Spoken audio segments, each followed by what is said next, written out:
귀한 주일 찬양 예배를 영상으로 함께하는 제1교회 모든 성도님들을 주님의 이름으로 환영합니다.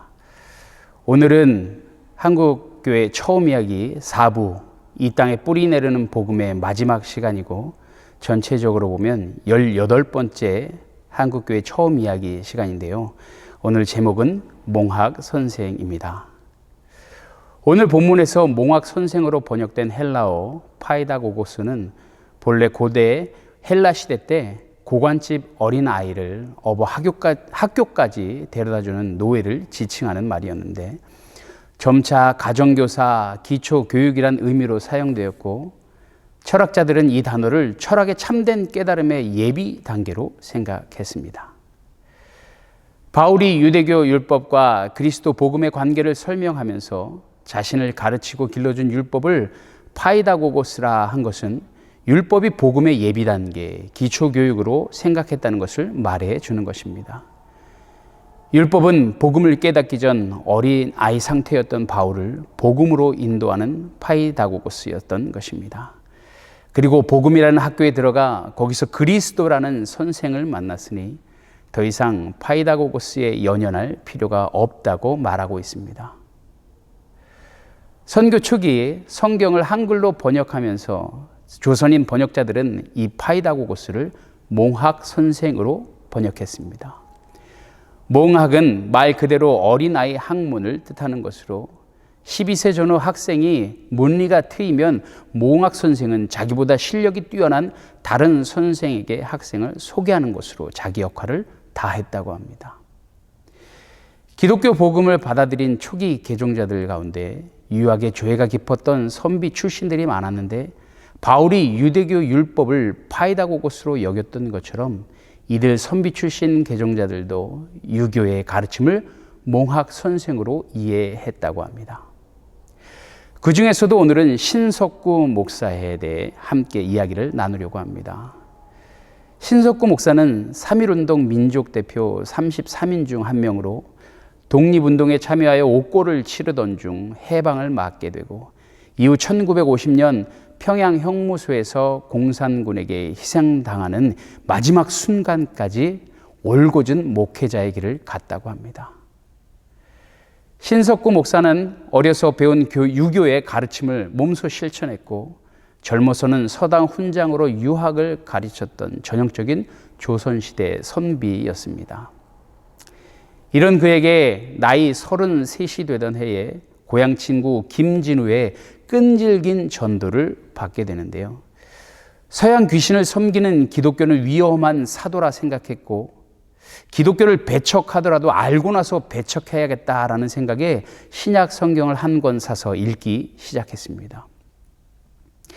마태복음 5장 1절 이하에 나오는 산상수훈에서 신선한 느낌을 받았지만 곧바로 17절에서 내가 율법이나 선지자를 폐하러 온 줄로 생각하지 말라. 폐하러 온 것이 아니오 완전하게 하려 함이라 라는 구절에서 우리 유교에 무슨 결함이 있다고 완전케 한다는 것인가 라는 생각 때문에 분노하게 됩니다. 그러나 이 같은 종교 토론을 통해 신석구는 과연 유교는 완전한가? 기독교와 유교 둘 중에 어느 종교가 더 완전한가? 라는 질문으로 고민하기 시작했고 그는 자문자답 형태로 심중전을 전개해 나갑니다. 유교 가르침의 목적이 무엇이냐? 수신제가 지금 평천하이다. 수신제가 하였는가? 간혹 하였다. 지국 평천하 하였는가? 못하였다. 신석구가 바라본 조선의 모습은 몸을 바르게 하고 가정을 잘 다스린 선비는 간혹 있었지만 유교를 국가 종교로 하여 500년 넘게 다스린 조선의 정치는 관리들의 당파 싸움과 부정부패로 물들어 나라가 존망 위기에 처해 있으니 어느 세월의 세계를 평정할 것인가 라는 의문이 들었고 유교의 종주국이라는 중국 역시 종이 호랑이 신세로 전락한 것을 보고 실패한 유교의 현실에 눈을 뜨게 됩니다. 실패한 유교의 현실에 눈을 뜬 신석구는 그 실패의 원인을 유교 자체의 문제가 아닌 유교의 가르침을 실천하지 못한 데 있다고 보았습니다. 그러고 나서 주변에 예수 믿는 사람들을 살펴보니 얼마 전까지만 해도 술주정뱅이에다 싸움꾼, 게으름만 피던 사람이 예수를 믿은 지 석 달 만에 전혀 딴 사람이 된 것을 보게 됩니다. 이를 수신이 된 것으로 보았고, 싸움 그칠 날이 없던 집안이 평온해졌으니 재가도 이루었다고 보았습니다. 그리고 예수교를 전하러 조선까지 와서 전도하는 선교사들의 나라를 보니 미국과 영국, 캐나다와 호주 등 하나같이 강대국들이라 치국을 잘한 결과이며 기독교 국가들이 전 세계를 호령하고 있으니 평천하도 이룬 셈이라 생각했습니다. 결국 공자의 가르침의 핵심인 수신제가 치국 평천하를 이룬 것은 유교가 아닌 기독교라는 결론에 이르게 된 것입니다. 심중전에 나온 이야기를 간단하게 소개해 드리겠습니다.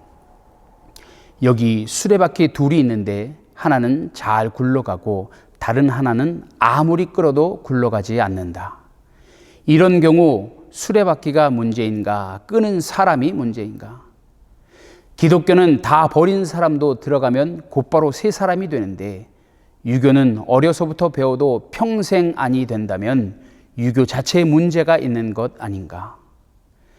유교에서 사람 되게 하지 못한 것을 예수교에서 사람 되게 하였으니 무슨 묘리가 있다. 어느 종교든 막론하고 사람 되게 하는 것이 참된 도가 아닌가. 가령 지금 공자님이 계셔 자기가 아무리 가르쳐도 아니 되는 사람이 다른 선생에게 가서 사람이 된다면 즐겨 그리로 보낼 것이다. 만일 다른 선생에게 간다고 시기한다면 공자님이 아닐 것이다. 신석구는 심중전에서 사람 만들기라는 공자의 가르침을 실패한 유교의 한계로 보았고, 유교를 완전케 하기 위해서라도 기독교로 들어가야만 했던 것입니다. 유교에 대한 자부심으로 가득 찼던 신석구의 개종은 이렇게 이루어졌고, 공자를 통해 예수를 만나게 된 것입니다. 신석구 목사뿐만 아니라 한국인 최초의 신학자로 일컬어지는 최병헌 목사를 비롯하여 장락도, 김진호, 김용화, 김상림, 장석초, 양전백, 한석진, 길선주 등 선비 출신의 개종 1세대들은 유교나 다른 토착 종교의 부족한 부분을 보완하고 완성할 종교로 기독교를 만나 개종하기에 이르렀던 것입니다. 이는 토착 종교나 타 종교를 처음부터 부정하고 대화조차 거부했던 폐쇄적 배타주의가 아니라 어느 정도 타 종교의 진리성을 인정하면서도 그 종교의 한계를 지적하고 그것을 완성할 종교로 기독교를 소개하는 포괄주의 성취론 입장이었던 것입니다. 감리교 협성신학교, 지금의 감리교 신학대학인데요. 여기 재학 시절 신석구 목사가 쓴 논문 신으로 득구하는 도리를 논함에 이런 대목이 나옵니다. 단언컨대 타교는 인으로 하여금 죄를 각해하여 예수께로 소개하는 몽학 선생이요 예수는 인을 죄에서 구원하시는 진도이니. 조선에 참도가 왔으니 그동안 우리 민족의 몽학 선생 역할을 하던 유교는 이제 교사의 직책을 기독교에 넘겨주고 은퇴할 때가 되었다는 말입니다. 유대교 율법만 고집하고 그리스도의 복음을 거부하는 유대주의자들에게 로마서 3장 20절에서 21절에 바울이 한 말과 똑같았습니다. 율법의 행위로 그의 앞에 의롭다 하심을 얻은 육체가 없나니 율법으로는 죄를 깨달음이니라. 이제는 율법에 하나님의 한 의가 나타났으니 율법과 선지자들에게 증거를 받은 것이라. 사랑하는 성도 여러분, 예수님 당시 몽학 선생에 취해 있던 유대주의자들은 거센 비난을 받았습니다. 율법이 자신들을 구원해 줄 것이란 착각에 빠져 있었던 사람들이었습니다. 그러나 로마서 3장 20절과 21절의 말씀에서 알 수 있듯이 우리의 어떤 행위도 의롭다함을 얻을 수 없습니다. 그것이 율법의 행위라 할지라도 말입니다. 우리가 의롭게 되는 것은 로마서 3장 28절에서 믿음으로만 가능하다고 말씀하고 있습니다. 이 믿음은 들음에서 나고 들음은 그리스도의 말씀이니 율법이 아닌 주의 말씀에 귀를 기울이십시오.